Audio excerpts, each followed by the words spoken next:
ஒரு உண்மையை மட்டும் சொல்லலன்னா இதையுமே சுக்கலா வெடிச்சிடும் போல இருக்கு. பிள்ளைமகள் வீட்டுக்கு வழி கேட்டேன். இந்த வீட்டை கையை காட்டிட்டு போயிட்டான் ஒரு பாவி. அவன் பாவி இல்ல தங்கவேலு, பழக்கப்பட்டவனா இருக்கும். நான் மட்டும் உண்மையை சொல்லலைன்னா இதையே சுக்கலா வெடிச்சிடாத தங்கவேலு. இல்ல நீ போய் சொல்ல. இல்ல தங்கவேலு இல்ல, நீ நாட்டை காத்துட்டு இருக்கிற உயிரை கொடுத்து ஒரு பொண்ணு முக்கியமா எதை காக்கணுமோ அதை விலை பேசிட்டு இருக்கிறேன். லலிதா, விலை பேச உனக்கு வேற எதுவுமே கிடைக்கலையா? வேற எதுவும் சுலபமா விலை போறது இல்லையே. இவ்வளவு பெரிய ஹைதராபாத்ல நீ விலை கொடுத்து வாங்க நினைச்சதோ இதைத்தானே தங்கவேலு.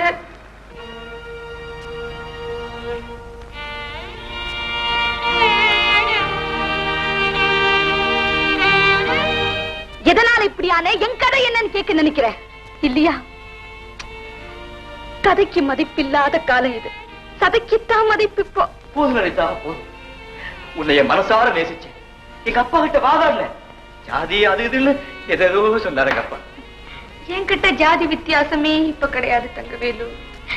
எம்மதமும் சம்மதமும் ஆயிட்டவனா என்னெல்லாம் புரட்சி பண்ணிருக்கேன் பத்தியா? லலிதா, எங்க தொழில்ல எதிரிகளின் உயிரை கொடுக்காது. அப்பேற்பட்ட எனக்கு நீ உடலை விக்கிறது எனக்கு மட்டும் சந்தோஷத்தை கொடுக்க நினைக்கிறியா தங்கவேலு?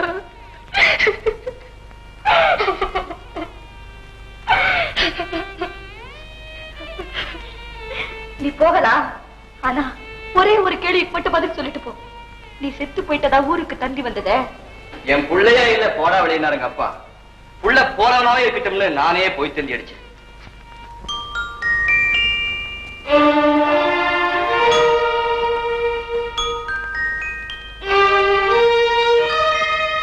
அந்த லலிதாவா இது? செல்லரிச்சு போன இந்த படத்தை ஏமா மாட்டி வச்சிருக்கேன். தெகுளித்தனம் எப்படி இருக்கும்னு தெரிஞ்சுக்க முன்னெல்லாம் கண்ணாடியை பாத்துக்குவேன். இப்போ இந்த போட்டோவை பாத்துக்கிறேன்.